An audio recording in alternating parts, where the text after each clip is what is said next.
Queridos irmãos, queridas irmãs, queridos internautas que nos acompanham pelo nosso sistema de comunicação, nesta terça-feira, nós estamos celebrando a 31ª semana do tempo comum. E estamos também nesse dia celebrando a memória de São Carlos Borromeu, que foi um bispo que deixou um legado muito bonito para a igreja. E exatamente nesse dia a igreja nos traz esse texto que vem continuar para nós a história que inclusive nós refletimos aqui na missa, de um banquete que foi oferecido para Jesus na casa de um dos chefes dos fariseus. Não sei se você, meu irmão, minha irmã, teve a oportunidade de participar dessa missa, não sei se você, internauta, chegou a acompanhar ou a ouvir, assistir essa homilia. Esse é aquele texto que diz que Jesus chegou na casa do chefe do fariseu e que diante de Jesus estava um homem hidrópico. Um homem que tinha um problema de saúde e por causa desse problema de saúde ele retinha muitos líquidos. Nós fizemos uma homilia sobre isso. Quem estava aqui lembra dessa homilia, diga amém. Amém. O texto de hoje é uma continuação desse texto que nós fizemos a homilia na missa passada. E o texto de hoje vem nos mostrar, depois que Jesus curou o homem hidrópico, alguém se levantou no meio do jantar e disse assim: feliz aquele que come o pão no reino de Deus. Esse homem provavelmente deveria estar querendo impressionar Jesus ao dizer que acreditava no reino de Deus e que acreditava no banquete eterno. E Jesus aproveitou a oportunidade para contar uma outra parábola. A parábola fala de um homem, um patrão, um senhor que tinha muito dinheiro e que decidiu fazer um banquete. E pediu para um dos seus empregados que saíssem nas ruas convidando as pessoas. Convidou um e esse recusou o convite, dizendo que tinha comprado um campo, um terreno, e teria que ir lá ver o terreno. Convidou o outro disse que tinha comprado 5 juntas de bois e precisava experimentá-las. Experimentá-las no sentido de colocar os bois para trabalhar. Aqui, o texto está fazendo uma referência à lavoura, a arar a terra, preparar a terra para receber a semente. Naquele tempo, não tinham as máquinas que nós temos hoje, e todo esse serviço era feito pelos animais. Então, as pessoas que tinham mais dinheiro, compravam bois, e colocavam os bois para puxar o arado, e assim preparar a terra. Então esse homem não quis aceitar o convite, alegando que tinha que ir treinar os bois que iriam trabalhar a terra. E o terceiro que foi convidado disse assim: eu não posso porque eu acabei de me casar. Esse empregado voltou e contou para o patrão: olha, eu convidei 3 pessoas e nenhuma delas quis vir. Então o patrão mandou que ele saísse às ruas e chamasse os coxos e os aleijados. O empregado foi, chamou os coxos, os aleijados, e o empregado disse assim: olha, eu fui, chamei e trouxe os que deu para trazer, mas ainda assim tem muito lugar vazio. Ainda tem muita vaga. E aí o patrão mandou então que saísse para fora da cidade e que fosse nas estradas, nos atalhos, buscar pessoas para participar do banquete. Nós poderíamos aqui utilizar esse texto, essa parábola, para falar da maneira como Deus foi no decorrer dos tempos anunciando sua palavra de salvação e convidando as pessoas para participarem do reino dos céus. Mas eu vou preferir aproveitar essa oportunidade para falar para você sobre um tema muito importante para nós nos dias de hoje.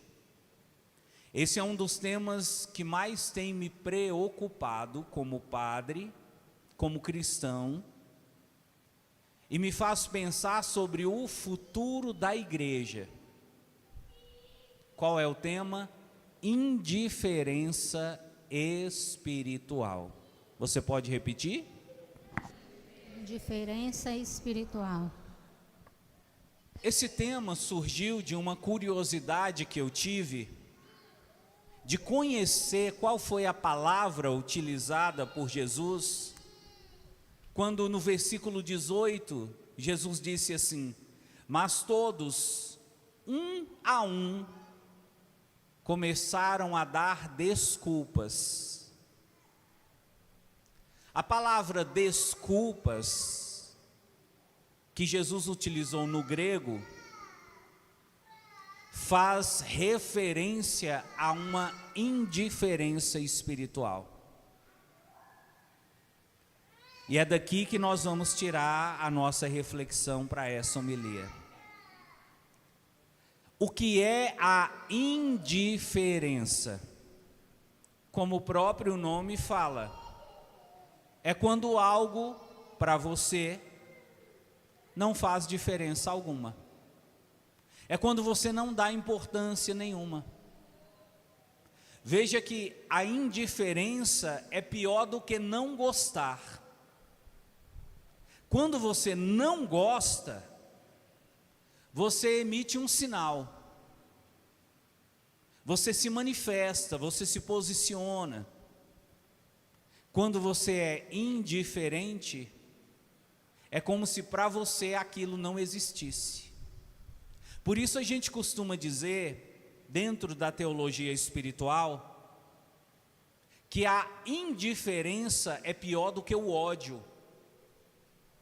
Porque quem odeia, sente alguma coisa. Quem é indiferente, não sente nada. É como se o coração daquela pessoa estivesse desligado em relação àquilo que lhe causa indiferença. Por exemplo, uma pessoa que é indiferente ao cheiro de fumaça. A pessoa pode estar num ambiente, pode ter um cômodo pegando fogo do lado, mas como o cheiro da fumaça não o toca, não o sensibiliza, não é capturado, aquela pessoa não sente. É como se aquele cheiro não existisse. E hoje nós estamos vivendo um tempo onde a indiferença tem batido nas portas das igrejas e tem inclusive afetado muito o cristianismo. Quando você para olhar, por exemplo, uma pesquisa que saiu do IBGE, dizendo que 85% dos católicos,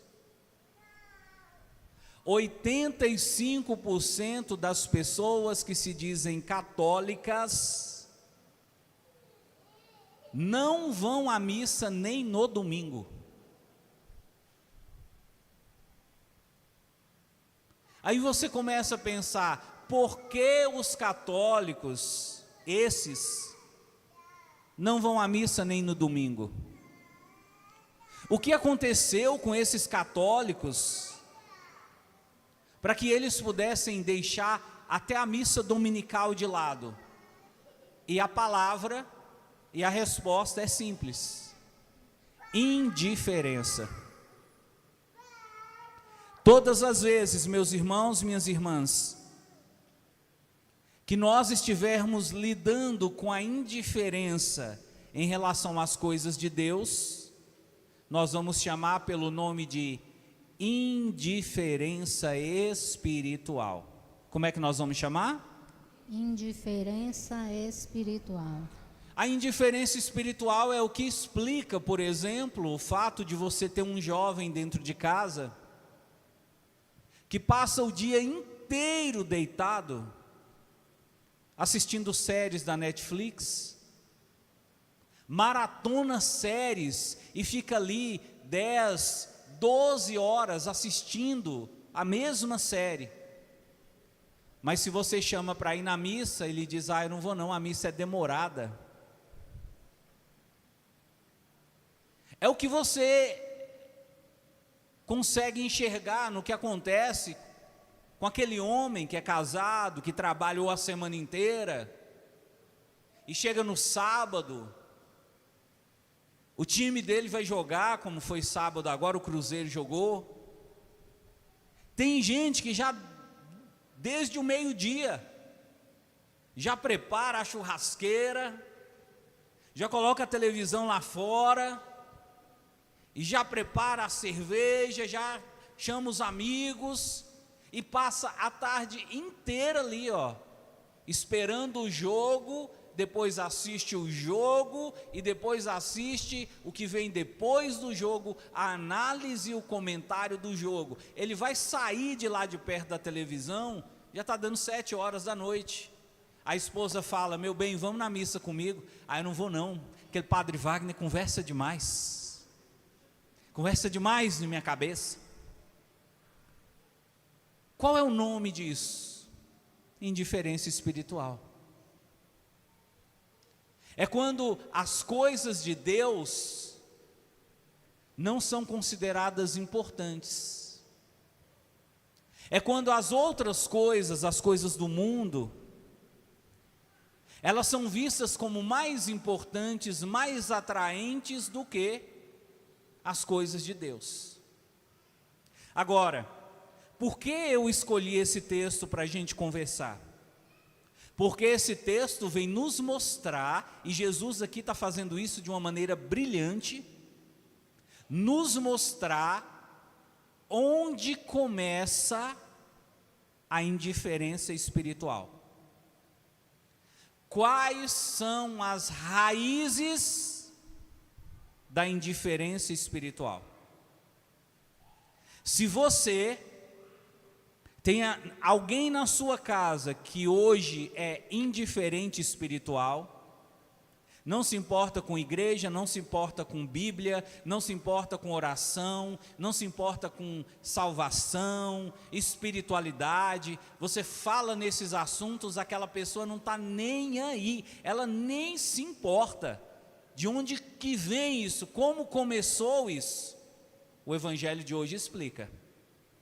E o Evangelho de hoje vai nos mostrar que a indiferença espiritual é como uma árvore que tem 3 raízes.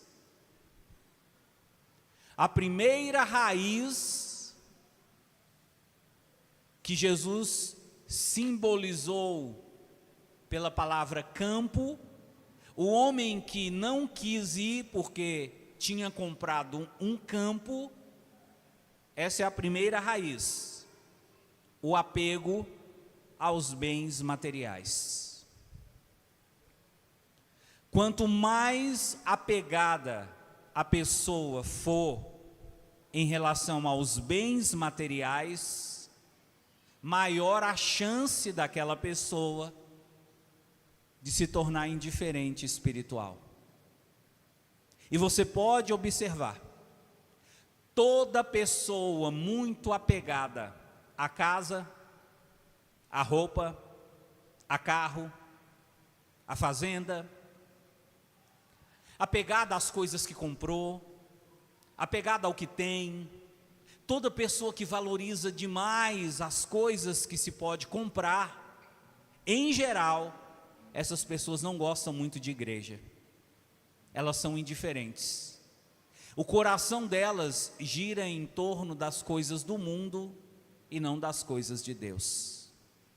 Segunda raiz da indiferença espiritual, Jesus quis nos mostrar quando utilizou dentro dessa parábola o caso do homem que tinha comprado 5 juntas de bois e precisava de experimentá-las, significa trabalhar com elas. A segunda raiz é essa: apego ao trabalho. Observa isso. Toda pessoa muito apegada a trabalho, e aqui logo você coloca um parêntese, a dinheiro, também se torna aos poucos indiferente espiritual. Eu, como padre, eu estou cansado de ver pessoas que estavam desempregadas e não saíam da igreja. Inclusive, Ministério de Música, tem um caso interessantíssimo de um rapaz que tocava na igreja. Toda missa ele queria tocar. E ele falava assim: sabe o que eu quero tocar, padre? Que eu estou desempregado, então eu quero dedicar meu tempo a Deus. E um dia ele virou para mim e falou assim: ó padre, você podia rezar para mim para eu conseguir um emprego? Eu falei para ele: eu não sei se eu rezo para você conseguir um emprego e você largar a igreja, ou se eu rezo para você continuar desempregado e poder tocar na missa. Mas foi batata, dona Maria.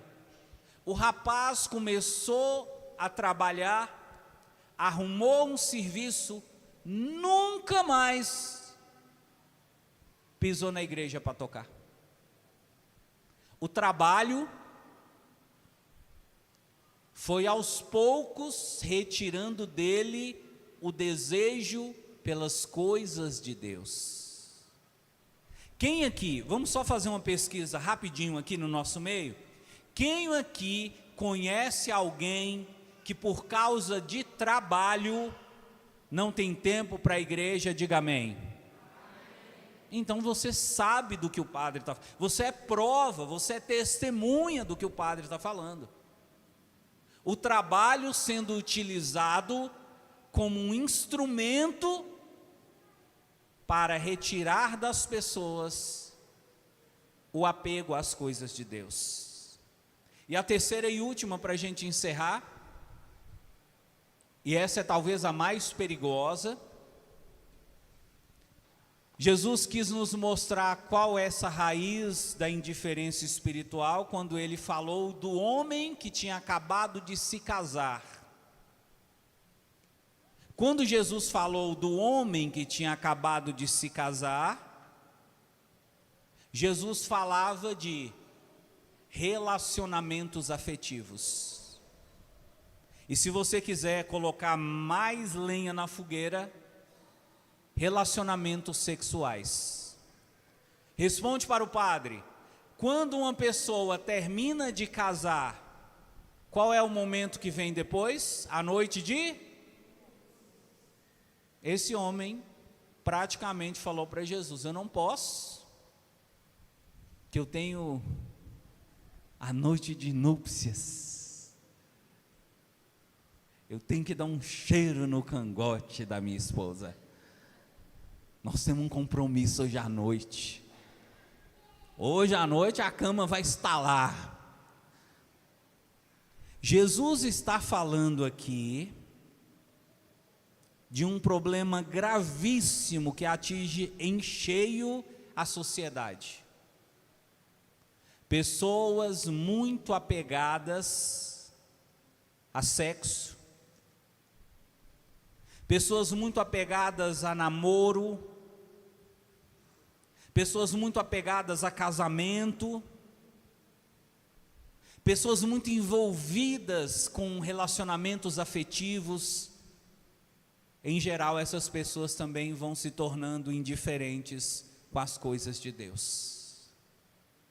É a esposa que ama tanto o marido, que ela prefere ficar em casa fazendo companhia para o marido, para não desagradá-lo, do que vir à igreja para agradar a Deus.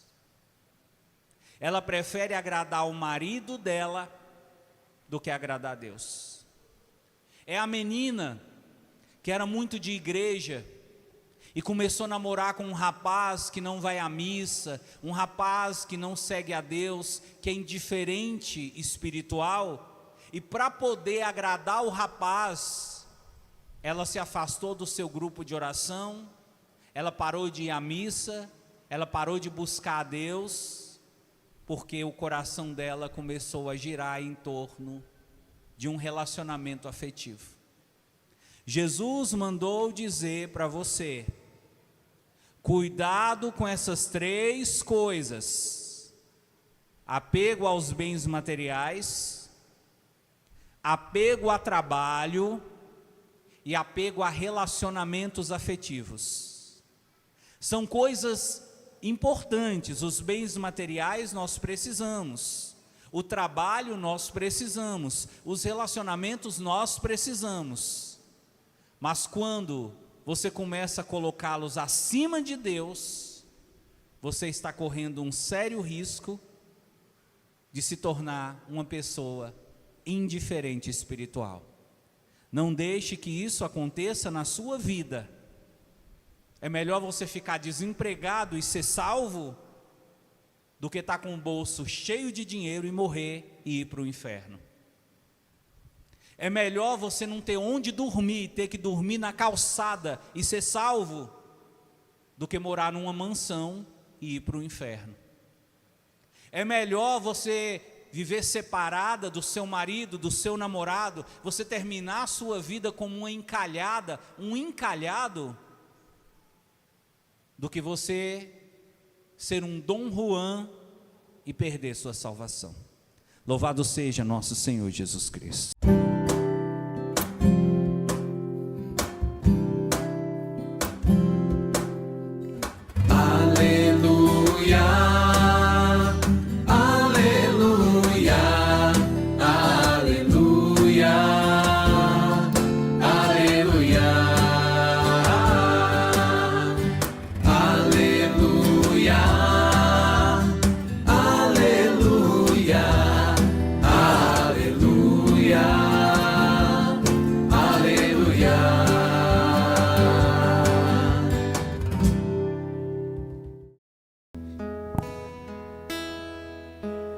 Por sobre as nuvens existe um lindo céu, maravilhoso céu, morada dos anjos. Por sobre as nuvens existe um trono, cujo rei está sentado à direita de Deus. Céu, lindo céu, é o lugar onde eu quero viver para sempre.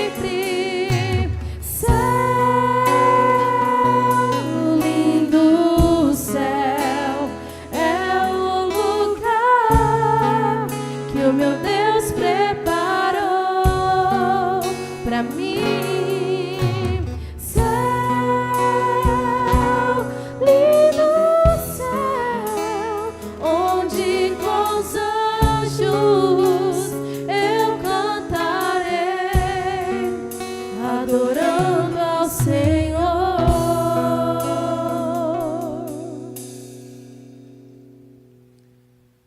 Queridos irmãos, queridas irmãs, queridos internautas, hoje nós celebramos o dia conhecido como Dia de Finados. Um dia que para muitas pessoas costuma ser de tristeza, dia de choro, dia de lembrar das pessoas que faleceram, que nos deixaram, pessoas que partiram desse mundo, mas que deixaram um grande vazio, deixaram no nosso coração muita saudade. E para muitos esse dia é um dia fúnebre. Talvez você, quando veio para essa missa, pensava ou poderia pensar que aqui nós iríamos seguir do mesmo jeito, que seria uma missa como se fosse uma missa de sétimo dia, uma missa triste. E eu digo a você que não. Quando a igreja estabeleceu esse dia como dia de finados, a igreja não estava querendo convidar você para vir destapar as feridas que você traz no seu coração pelo falecimento de alguém que você amava, que você ama. A finalidade dessa missa não é de levar você a ficar lamentando: ah, por que que meu pai morreu? Por que que minha mãe morreu? Podia estar aqui comigo, por que Deus permitiu isso? Não, a finalidade dessa missa não é essa. Qual é a finalidade dessa missa então, Padre? Celebrar a esperança. Celebrar a esperança que nós temos de que um dia nós veremos essas pessoas novamente, e não as veremos em qualquer lugar, mas na glória do Senhor, o nosso Deus. Portanto, meu irmão, portanto, minha irmã, se você veio para essa missa com o seu coração pesado, com o seu coração triste, que no decorrer dessa celebração você vá dando leveza para o seu coração, porque aqui hoje nós não vamos celebrar a morte, nós não vamos celebrar a tristeza, nós vamos celebrar a alegria, vamos celebrar a esperança, vamos celebrar a confiança que nós temos em Jesus Cristo, que morreu, que ressuscitou e que nos prometeu também a ressurreição final. Se você crê nisso, e se você está disposto a celebrar essa missa com o coração cheio de esperança, que você possa manifestar a Deus agora, dando a Ele uma salva de palmas.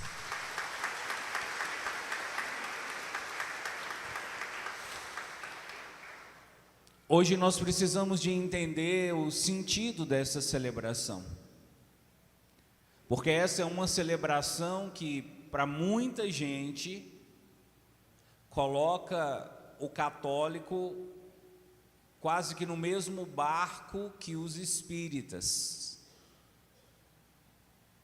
Essa é uma celebração onde muitos católicos, se não souberem como viver corretamente esse dia, correm o risco de celebrar essa data de uma forma espírita.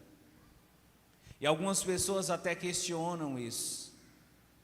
Padre, é correto rezar para quem morreu? Isso não é espiritismo, Padre? E no dia de finados, ir lá no cemitério, visitar essas pessoas que morreram, e ficar ali diante do túmulo, conversando com aquelas pessoas, isso não é espiritismo, Padre? A Bíblia não condena isso, Padre? E de fato, meu irmão, minha irmã, hoje tem muito católico que vai para o cemitério fazer oração espírita, sem saber que está praticando o espiritismo. Hoje tem muito católico que vive esse dia de uma maneira errada, de uma maneira contrária ao que a igreja nos pede. A primeira coisa que a igreja nos pede, e nós já falamos sobre isso aqui, não é dia de tristeza, é dia de esperança. Amém? Tem uma frase do padre Marcelo Rossi que ele sempre repete, e eu gosto sempre de lembrar essa frase nessa missa de finados. Padre Marcelo diz assim: saudade sim, tristeza não. Vamos repetir? Saudade sim, tristeza não. Nesse dia você tem todo o direito de sentir saudade das pessoas que faleceram, mas você não pode dar lugar à tristeza, porque se você der lugar à tristeza, você estará reconhecendo que você não acredita na ressurreição. E quando você acredita na ressurreição, o sentimento que deve vir não é de tristeza, é de esperança, é de confiança. Essa é a primeira coisa. Segunda coisa, o sentido que nós temos da morte. Esse é mais um motivo que nos leva a celebrar essa data incorretamente. Existe no meio do povo a ideia de que a morte encerra a vida. E algumas pessoas até acham natural pensar assim. Quando é que a vida acaba? Quando a gente morre. E daí o sentido da palavra finados. Antes, meus irmãos, essa celebração era chamada Dia de Finados. E você sabe o que significa a palavra finado? Aquele cuja vida chegou ao fim. Finado vem de fim. E se você celebra esse dia como dia de finados, você está reconhecendo que na sua cabeça, no seu coração, a vida tem um início, meio e fim. E o fim da vida acontece com a morte. A igreja mudou o sentido dessa celebração. Eu não sei se você sabia. Hoje a gente não fala mais dia de finados. A gente fala dia dos fiéis defuntos. Como é que se fala hoje? Antes se dizia celebração de finados. Hoje não dizemos isso mais. Dizemos celebração de todos os fiéis defuntos. Ô padre, mas qual a diferença de finado e fiel defunto? Finado, como eu disse, é aquele cuja vida chegou ao fim. Hoje, nós não usamos mais esse termo, porque a igreja entende que a morte não é o fim da vida. A morte, ela não representa o fim da vida. A nossa vida não acaba com a morte, ela se transforma com a morte. Eu quero até que você diga isso, coloca a mão no coração e diga assim, compadre, a vida não termina com a morte, mas ela se transforma. Porque veja, vamos pensar um pouco sobre isso. Quando a pessoa morre, a vida dela não deixou de existir. A pessoa continua viva, só que ela continua viva no mundo espiritual. Mas a vida continua. Então você chamar aquela pessoa de finado é errado.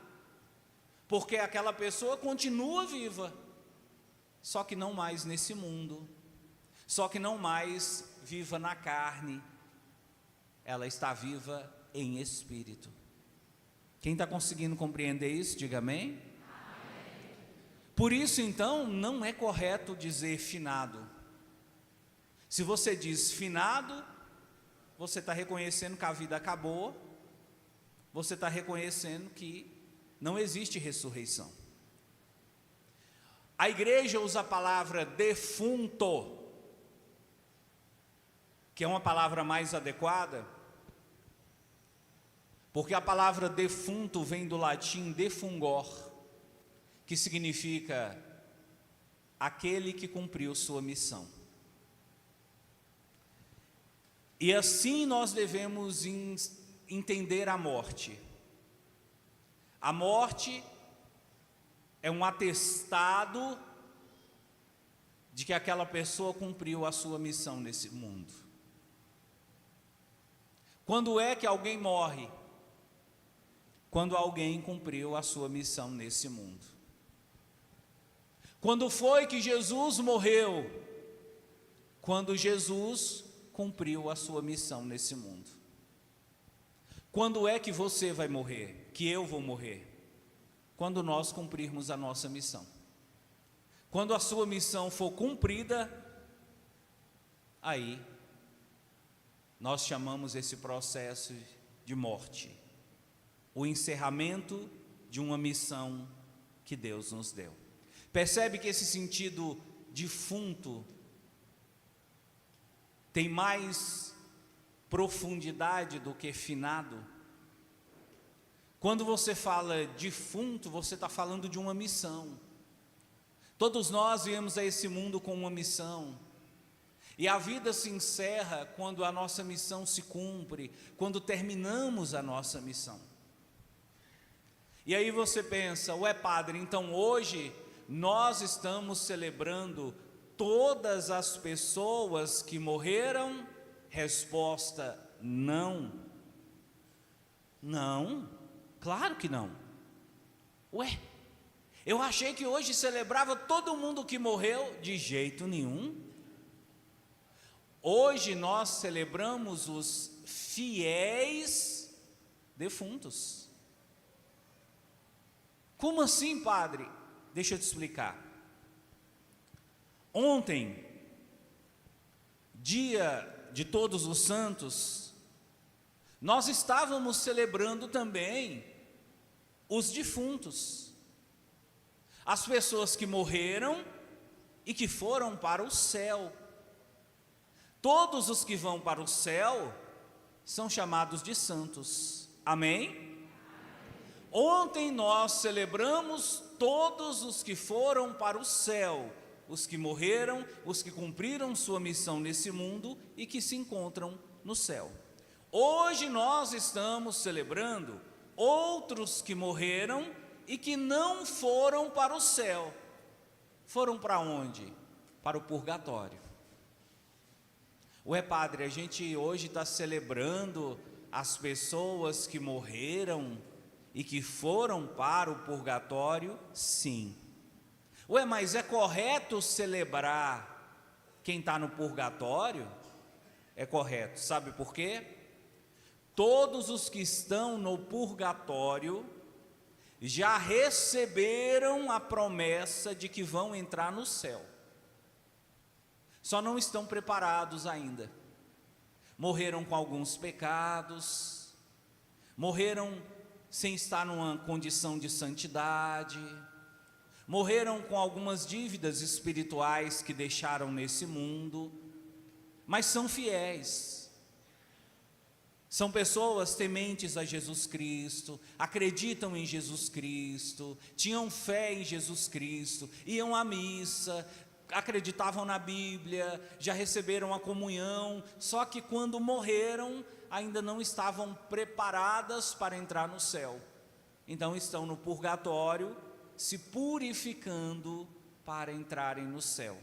Hoje nós estamos celebrando essas pessoas. Somente elas. Amém, pessoal? Amém. Aí você diz assim: ô padre, mas e as pessoas que morreram e que não acreditavam em Deus? E as pessoas que morreram e que não tinham fé, a gente não vai celebrar? Não. Sabe por quê?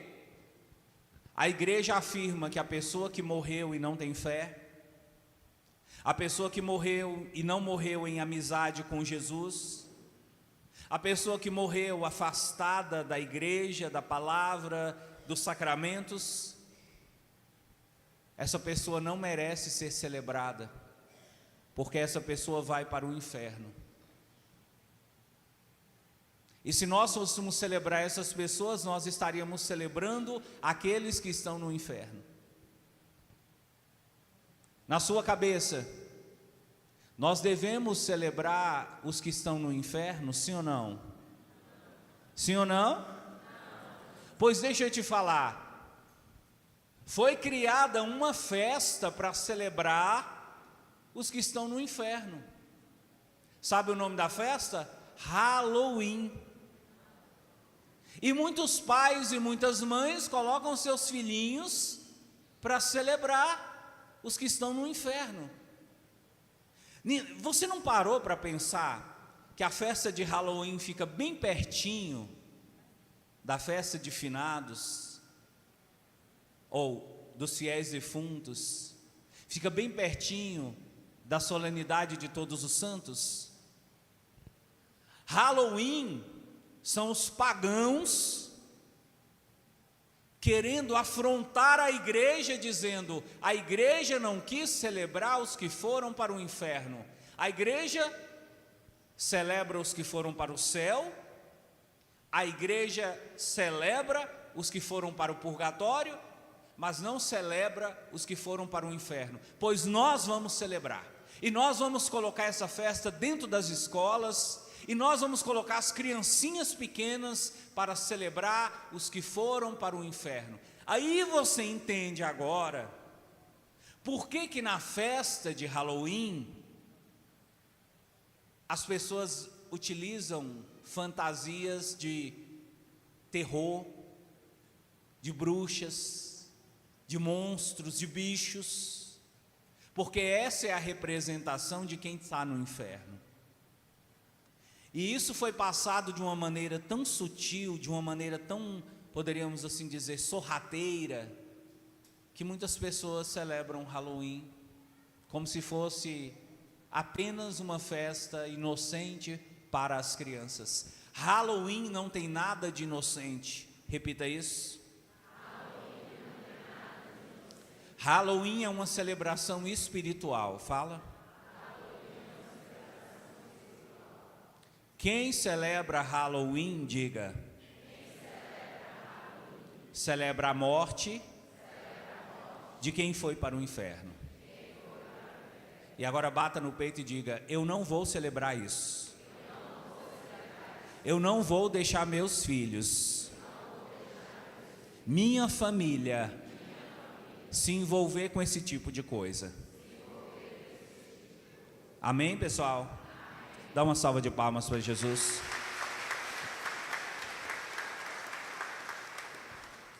Mas voltando à pergunta, padre,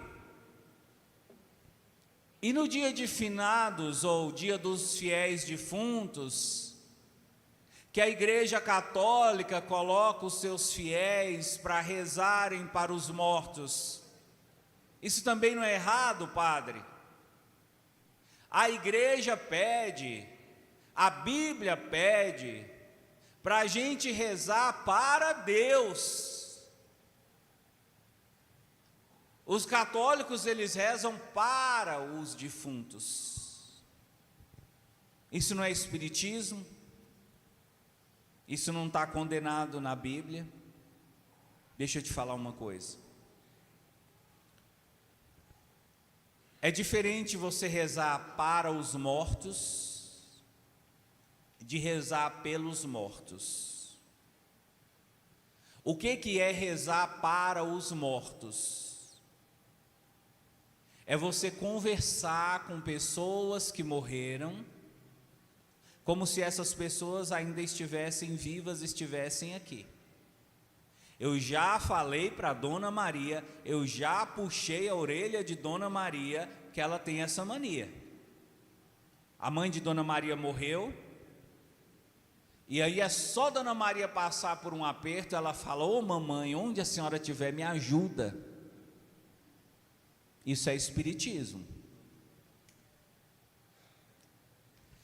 E essa oração no mundo espiritual, ela é uma oração complicadíssima. Porque imagina a situação, a mãe de Dona Maria morreu, e a mãe de Dona Maria está no purgatório. O purgatório, você sabe, é uma prisão. E a pessoa que está na prisão, ela não consegue fazer nada por você. É como você estar com um parente na cadeia e mandar uma carta para o seu parente que está preso, falando para ele assim: ô meu parente, ô meu primo que está preso, arruma um emprego para mim, responde para o padre, de lá da cadeia, aquela pessoa pode fazer alguma coisa por você, sim ou não? Da mesma maneira, quem está no purgatório, não tem como fazer nada por você. E se você começa a se dirigir a essas pessoas que estão no purgatório pedindo favores, além de você estar fazendo uma coisa que Deus não aprova, você gera no mundo espiritual uma tensão muito grande. Você perturba a alma daquela pessoa. Porque o mundo espiritual, pessoal, ele está em conexão profunda com o mundo terreno. Tudo que você fala aqui, eles ouvem lá. Se você manda um pedido para sua mãe que morreu aqui, ela ouve lá. Só que dependendo da situação, de como ela estiver, ela não pode te ajudar. E aí você começa a incomodar os mortos. Há um tempo atrás eu atendi uma mãe que perdeu um filho. O filho dela era motorista de carreta e sofreu um acidente muito grave, morreu na hora. Um rapaz novo, menos de 30 anos. E essa mulher estava desconsolada. Ela ia no cemitério todos os dias e ela se ajoelhava diante do túmulo do filho, e ela ficava cavacando, arranhando a sepultura. E o coveiro ia lá e falava: levanta, dona, levanta. E ela: não, eu quero ficar aqui, eu quero chorar, eu quero ficar com meu filho. E ficava: ô meu filho, por que você me deixou? Ô meu filho, por que você fez isso comigo? E essa mulher entrou numa depressão violenta de não querer tomar banho, de feder. E me pediram para conversar com essa mulher. Primeira coisa que eu perguntei para ela: dona, que tanto a senhora ama seu filho? Ela disse: mais do que eu amo a minha própria vida. Eu falei para ela: a senhora tem consciência de que seu filho está vivo? Ela disse: sim, eu sei. Ele só não está aqui, mas ele está vivo. Inclusive, padre, eu converso com ele todo dia. Eu falei: calma, que aí tem problema. Eu falei para ela: a senhora sabia que quando o seu filho, de lá de onde ele está, ele olha para a senhora e vê a senhora triste, ele fica triste também? Quando ele vê a senhora indo no cemitério todos os dias, e fica ali deitada no meio daquela terra, aquela terra contaminada, uma terra que pode até trazer doença para a senhora, o seu filho fica extremamente incomodado, angustiado lá onde ele está? A senhora gostaria de ver seu filho feliz, dona? Ela disse: sim, o que eu mais queria. Falei: então vamos combinar uma coisa. Se a senhora gostaria de ver o seu filho feliz, viva a sua vida procurando dar alegria para o seu filho, como se ele estivesse aqui. E eu quero falar isso para todos vocês que estão numa situação parecida. Você que perdeu alguém, não consegue conformar, não consegue aceitar, e fica conversando com a pessoa, e fica chamando a pessoa. Quem morreu precisa de descanso. Quem morreu precisa de ficar em paz. A pessoa já cumpriu a missão dela nesse mundo. Não fica querendo prolongar um processo que já se encerrou. Isso traz sofrimento para você, isso traz sofrimento para a pessoa na outra vida. Ah, padre, mas então o que eu tenho que fazer? Não se dirigir àquela pessoa mais. Não ficar chamando aquela pessoa, não ficar conversando com aquela pessoa, porque isso é espiritismo. Eu disse que isso é o quê? Todas as vezes que você ficar conversando com pessoas que morreram, isso é espiritismo, condenado pela Bíblia, condenado pela igreja. Ué, mas então o que eu faço? Você não vai rezar para ele, para ela. Dona Maria não vai rezar para a mãe dela, pedindo à mãe dela coisas. Dona Maria vai rezar para Deus, pedindo a Deus pela mãe dela. Quem está conseguindo entender, diga amém. A oração do católico não é assim: ô mamãe, me ajuda. Primeiro, que sua mãe já cumpriu a missão dela. Ela não está mais aqui, deixa a sua mãe descansar em paz. Segundo, quem te ajuda não é mamãe, é Deus. Você não tem que pedir ajuda para a mamãe que morreu. Você tem que pedir a Deus que ajude você, porque é Deus quem nos ajuda. Ué, padre, mas o que eu peço pela minha mãe? Você pede a Deus: Senhor, salva minha mãe. Se minha mãe morreu e ela ainda não tiver alcançado o reino dos céus, perdoa os pecados da minha mãe. Hoje, meus irmãos, é dia de você rezar assim. Não é dia de você ir para lá, para a beira do túmulo e ficar conversando com a pessoa. Hoje é dia de você ir lá e falar: Jesus, eu estou aqui diante do túmulo da minha mãe. Eu sei, o espírito da minha mãe não está aqui, mas os restos mortais da minha mãe estão aqui. E eu quero pedir ao Senhor, se a minha mãe ainda não está no céu com o Senhor, perdoa os pecados da minha mãe. Não leva, Senhor, em consideração os erros que ela cometeu em vida. Diminui, Senhor, ou absolve, Senhor, a pena da minha mãe no purgatório. Alivia os sofrimentos da minha mãe. Existe um santo, esqueci o nome dele,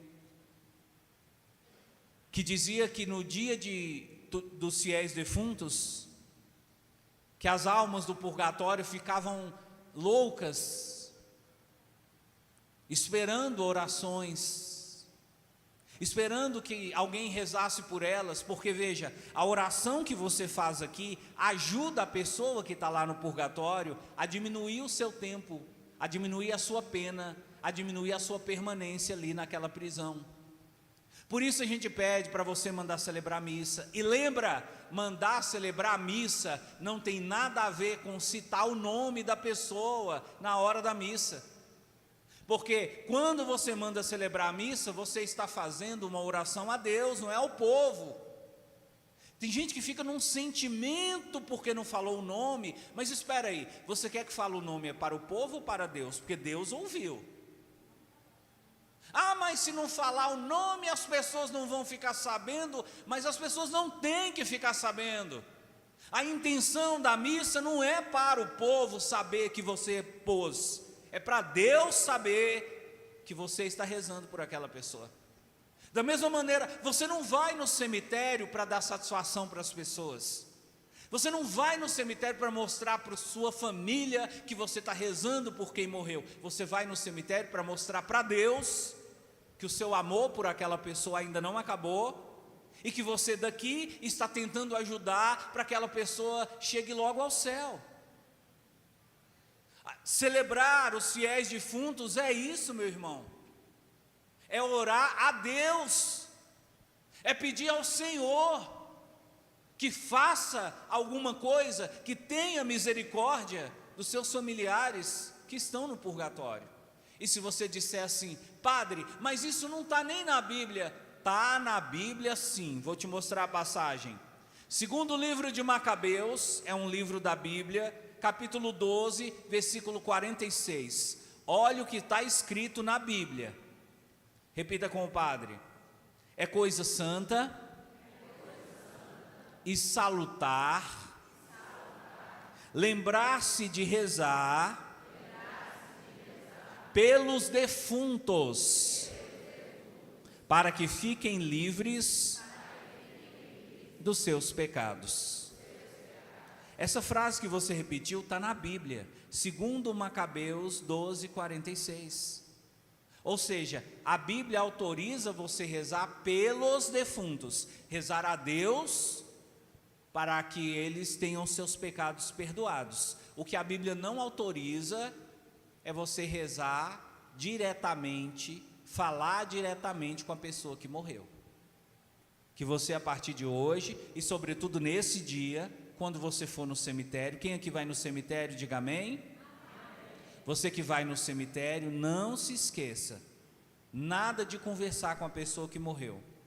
Nós conversamos com Deus, nós conversamos com Jesus, nós conversamos com o Espírito Santo, pedindo pela salvação dos nossos entes queridos. Que hoje, através dessa missa e das orações que forem feitas nos cemitérios de Montes Claros, do Brasil e do mundo inteiro, nós possamos interceder por aqueles que se encontram no purgatório, para que alcancem a salvação. Louvado seja nosso Senhor Jesus Cristo. Para sempre.